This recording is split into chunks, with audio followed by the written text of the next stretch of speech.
Ինչպես ստեղծել լավագույն զբոսաշրջային արահետ 15% տեսողությամբ։ Երբեմն ուզում ես ապրել նորմալ հաշմանդամի նման, պառկել բազմոցին, ինքդ քեզ խղճալ եւ սպասել, որ ամեն ոք ու ամեն ինչ քո շուրջը պտտվի, բայց ներքին ինչ-որ զսպանակներ չեն թողնում հանգիստ ապրել, մղելով դեպի նոր անհայտ աշխարհներ։ Բարև ձեզ, ես Արմեն Ղազարյանն եմ Կապանից։ 2013-ի սեպտեմբերին ես Սոչիից վերադարձա Կապան եւ ունեի միայն մի նպատակ՝ հանգիստ ապրել թոշակառուի կյանքով։ Կողքից էլ անշտապ աշխատել իմ երկրորդ մասնագիտությամբ՝ որպես մերսող։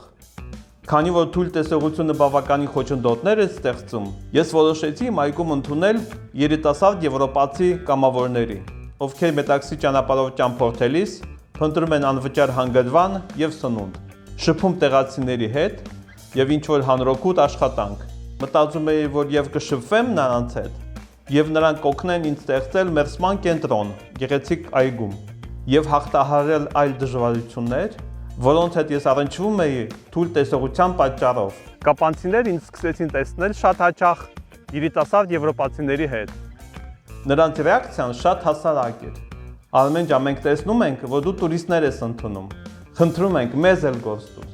Փորձեցի մի քանի անգամ բացատրել, որ կամավորը տուրիստ չէ, որ կամավորը ինձ համար ծախս է, այլ ոչ թե եկամուտ, որ տուրիզմը զարգացնելու համար գոնե պետք է տեսնես տուրիստի երեսը ու քո ոտքի տակը։ Չհավատացին։ Ասեցին, որ նախանձ եմ։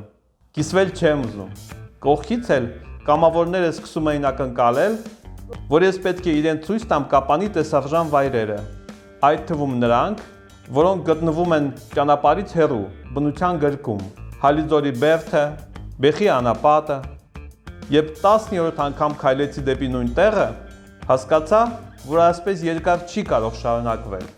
Քանի որ ինքս ճանապարհը չէի տեսնում, պետք է անդադ ինչ-որ մեկին խնդրեի ուղեկցել, որպեսզի տեսարժան վայրը գտնեմ եւ ձորը չընկնեմ։ Պետք էր ինչ-որ ելք գտնել։ Եվ քանի որ երկար տանջվել չեմ սիրում, այդ ելքը պետք էր գտնել արագ։ Մեկի փոխարեն գտա երկու ելք։ Մի կողմից սկսեցին արահետները նշագրել։ Մյուս կողմից էլ կամավորները սկսեցին ստեղծել էլեկտրոնային քարտեզներ եւ այդ քարտեզները դնել համացանցում։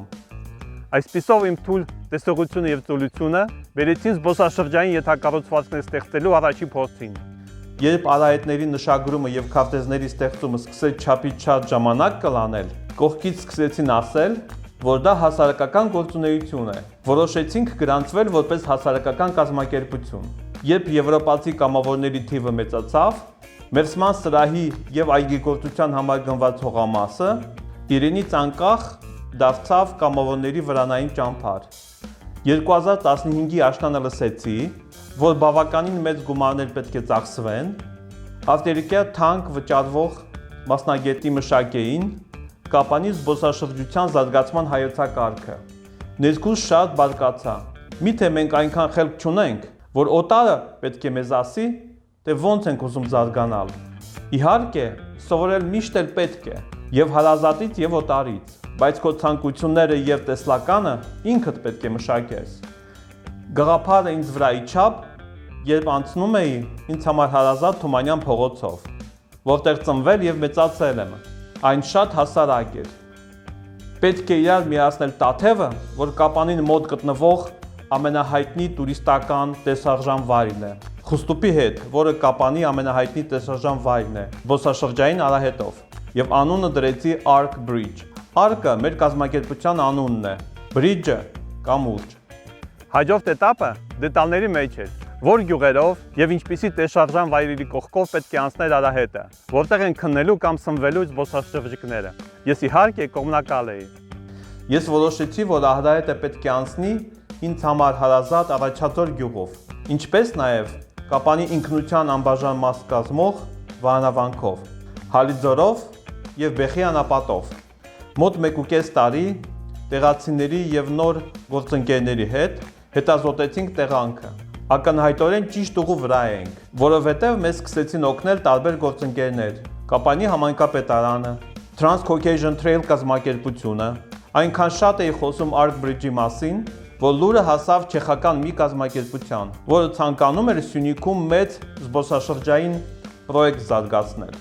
Իմ Arc Bridge տեսլականը դարձավ լեգենդների արահետի մի մասը, որը սկսում է Խնձորեսկից, Գորիսից անցնում է Տաթև եւ Տաթևով Խուստուկ։ Ծրագիրը իրականացվեց չեխական Մարդը կարիքի մեջ կազմակերպության կողմից Arc-ի գործընկերությամբ։ Այժմ 2021 թիվն է։ Անցել է մոտ 6 տարի այն ժամանակից, երբ ես որոշեցի ընդունել կամավորներ, որ իմ թույլ տեսողության հոգսը միայն իմ կնոջ վրա չմնա։ Ինձ համար աննկատ մնաց այն կետը, երբ կամավորների հետ բնության գրկում տեսարժան վայրեր այցելելը դարձավ հասարակական գործունեություն եւ ի վերջո բերեց նրան, որ մենք մեր գործընկերների հետ միասին ստեղծեցինք Հայաստանում ամենաերկար եւ գեղեցիկ զբոսաշրջային արահետը։ Խնձորեսկից Տաթևով մինչև Խուստուկ եւ զուգահեռ օգնեցինք մարդկանց, ովքեր ապրում են Կապանում կամ արահետի մոտ գտնվող գյուղերում մտնել զբոսաշրջային բիզնես։ Ես կարողացա այդ process-ին մասնակցել իմ 15% տեսողությամբ, հավատալով եւ վստահելով այն մարդկանց, ովքեր գտնվում էին իմ շրջապատում։ Անկախ նրանից հաշմանդամ եք դուք թե առողջ, ձեզ անհրաժեշտ է երկու բան ճիշտ ապագա կառուցելու համար։ Առաջինը պետք է հավատաք ձեր դրական տեսլականին, եւ երկրորդը պետք է հավատաք եւ վստահեք այն մարդկանց, ում հետ այդ դրական ապագան պատրաստվում եք ստեղծել։ Բաժանորդագրվեք մեզ, սեղմեք լայք եւ սպասեք նոր տեսահոլովակների, որտեղ ես ձեզ կպատմեմ հոգեբանական եւ ֆիզիկական, սոցիալական եւ տնտեսական հարության նոր պատմություններ։